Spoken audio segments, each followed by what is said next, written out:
السلام علیکم ناظرین، فیصل وائس یوٹیوب چینل پر خوش آمدید۔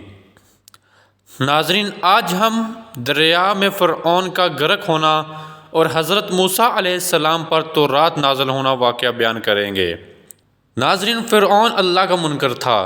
ایک روز اس نے اپنے وزیر حامان کو حکم دیا کہ میں خدا کو دیکھنا چاہتا ہوں، اس کے لیے ایک بہت اونچا مینار تعمیر کرو، میں اس پر چڑھ کر خدا کو دیکھوں گا۔ فرعون کے کہنے پر حامان نے ایک بلند و بالا مینار تعمیر کیا۔ وہ اتنا اونچا تھا کہ اپنی جگہ پر برقرار نہ رہ سکا اور دھڑم سے زمین بوس ہو گیا۔ حضرت موسیٰ علیہ السلام نے دعا کی تھی کہ اللہ نے سن لی۔ فرعون ہر طرح کے عذاب میں گر گیا۔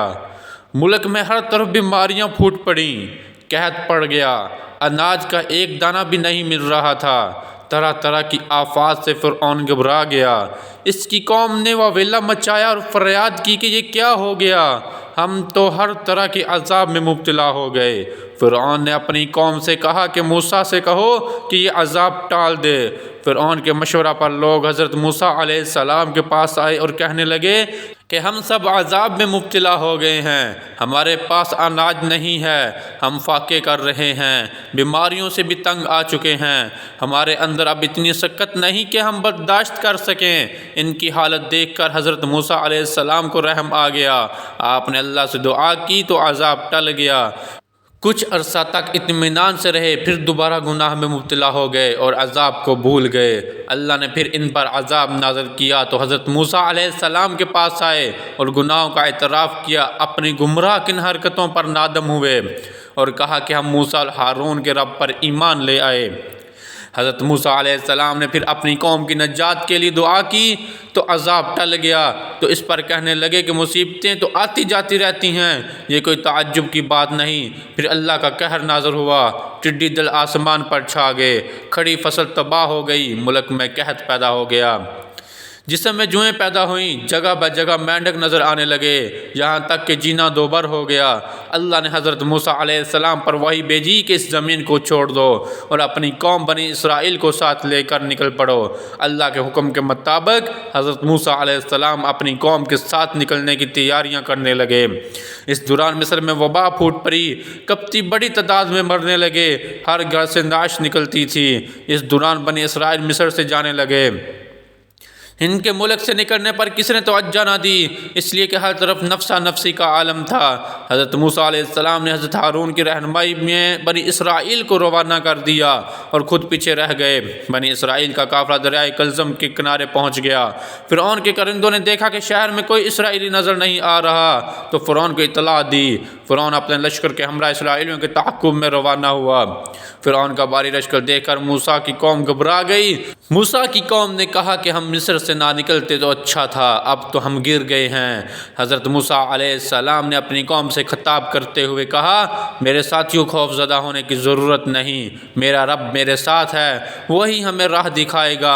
اسی وقت آواز آتی ہے کہ اے موسیٰ، اپنا عصا دریا میں مارو۔ حضرت موسیٰ علیہ السلام نے اپنا عصا دریا میں مارا تو دریا کا پانی دو طرف ہو گیا اور درمیان سے راستہ بن گیا۔ حضرت موسیٰ علیہ السلام نے اپنی قوم کو ہدایت کی کہ میں اس راستے سے دریا پار کرتا ہوں، تم سب میرے پیچھے پیچھے آؤ۔ چنانچہ حضرت موسیٰ علیہ السلام روانہ ہوئے اور پیچھے پیچھے ان کی قوم تھی۔ بنی اسرائیل نے دریا عبور کیا۔ فرعون کا لشکر بھی پہنچ چکا تھا۔ جب فرعون نے موسیٰ علیہ السلام اور ان کی قوم کو راستہ پار کرتے دیکھا تو خود بھی اپنے لشکر کے ساتھ دریا پار کرنے کی کوشش کی، اور جب فرعون اور اس کا لشکر بیچ میں پہنچا تو دونوں طرف کا پانی مل گیا۔ فرعون اپنے لشکر کے ساتھ ڈوبنے لگا تو موسیٰ کو آواز دی کہ اے موسیٰ، مجھے بچا لے، میں ڈوب رہا ہوں، میں ایمان لاتا ہوں۔ حضرت موسیٰ نے اس کی آواز پر توجہ نہ دی اور وہ اپنے لشکر سمیت ڈوب گیا۔ حضرت موسیٰ علیہ السلام اپنی قوم کو لے کر نئی سرزمین پر پہنچے۔ نئی جگہ تھی، اسرائیلی قوم کے لیے نئی نئی مشکلات اور پریشانیاں پیدا ہو گئیں۔ کھانے پینے کا کوئی سامان میسر نہیں تھا، زمین بنجر تھی، پانی بھی نہیں تھا، اس لیے کوئی درخت پودا پیدا نہیں ہوتا تھا۔ اسرائیلیوں نے حضرت موسیٰ علیہ السلام سے فریاد کی کہ ہم کیسی جگہ آ گئے ہیں اور کیسی مشکل میں پھنس گئے ہیں، یہاں تو زندگی دوبر ہو گئی ہے، کیا ہی اچھا ہوتا کہ مصر کی سرزمین نہیں چھوڑتے۔ اپنی قوم کی باتوں سے حضرت موسیٰ علیہ السلام بھی پریشان ہو گئے۔ یہاں نہ پانی ہے نہ سبزہ۔ پھر آپ علیہ السلام نے پانی کے لیے زمین پر عصا مارا تو 12 چشمے پھوٹ پڑے۔ یہ چشمے اسرائیلیوں کے 12 قبیلے تھے، آپس میں بانٹ لیے۔ اسرائیلیوں نے پھر حضرت موسیٰ علیہ السلام سے مطالبہ کیا کہ ہمارے کھانے کے لیے سامان فراہم کرو۔ حضرت موسیٰ علیہ السلام نے اللہ سے دعا کی تو آسمان سے من و سلوہ اترنے لگا۔ علماء نے وضاحت کی ہے کہ ایک قسم کے پرندے کو کہتے ہیں۔ اسرائیلی اس کا گوشت کھایا کرتے تھے۔ کس نے اس کی تشریح اس طرح کی کہ جب اسرائیلی صحرائے سینا میں تھے تو کوئی سایہ بھی نہیں تھا، تو اللہ نے ان کے لیے بادل کے ذریعے سایہ پیدا کیا۔ جب رات ہوتی یہی بادل آگ کا ستون بن کر روشنی اور گرمی پیدا کرتا۔ کھانے کے لیے خاص قسم کی خوراک من بھی بھیجا۔ اس کے باوجود اسرائیلیوں کو تشفی نہ ہوئی۔ اسرائیلیوں نے حضرت موسیٰ علیہ السلام سے کہا کہ یہ تو ایک ہی قسم کا کھانا ہے، ہم اسے کھاتے ہوئے اکتا گئے ہیں۔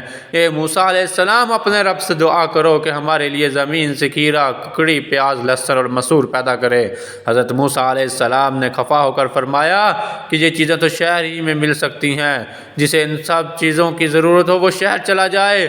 آپ علیہ السلام نے پھر فرمایا کہ یہ مصیبتیں تو جلد ہی ٹل جائیں گی، ہم بہت جلد مصر لوٹ جائیں گے۔ حضرت موسیٰ کی قوم نے کہا کہ وہاں تو فرعون کی حکمرانی ہے اور وہ ہمارے خلاف ہے، ہم کہاں کس طرح جائیں؟ اس پر حضرت موسیٰ علیہ السلام نے کہا کہ فرعون غرق ہو چکا ہے، اب وہ اس دنیا میں نہیں رہا، اس لیے خوف زدہ ہونے کی ضرورت نہیں۔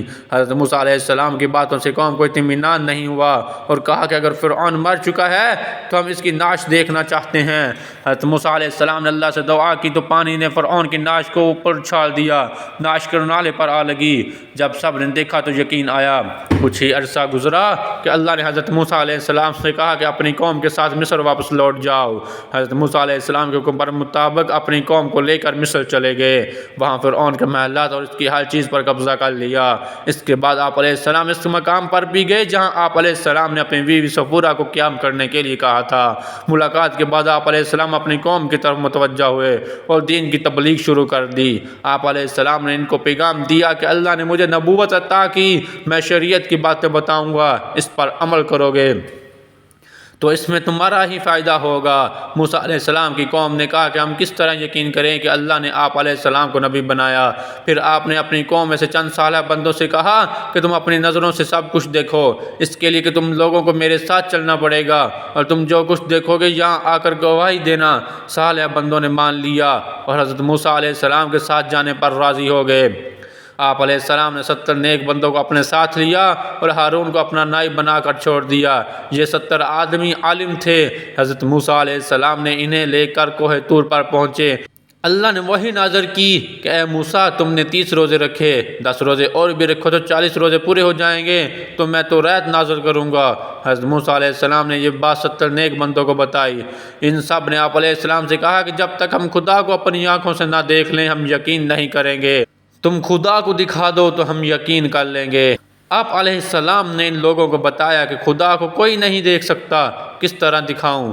اللہ کی طرف سے میرے دل پر باتیں اترتی ہیں، لیکن وہ لوگ نہیں مانے، اپنی ضد پر قائم رہے۔ پھر اللہ کا غضب جوش میں آیا، ان پر بجلی گرجی جس سے وہ سب ہلاک ہو گئے۔ ان کے مرنے پر آپ علیہ السلام زیادہ پریشان ہو کے اپنے دل ہی دل میں کہنے لگے کہ میں اپنی قوم کو کس طرح منہ دکھاؤں گا کہ آپ علیہ السلام نے اللہ سے دعا کی کہ وہ سب کے سب دوبارہ جی اٹھے۔ آپ علیہ السلام ان سب کو لے کر مصر روانہ ہوئے اور 10 روزے رکھے، اس طرح 40 روزے پورے کیے۔ پھر آپ علیہ السلام نے دوبارہ ان 70 نیک آدمیوں کو اپنے ساتھ لیا اور کوہ طور پر پہنچے۔ وہاں آپ علیہ السلام پر وحی نازل ہوئی۔ اللہ نے فرمایا اتنی جلدی کیوں کی؟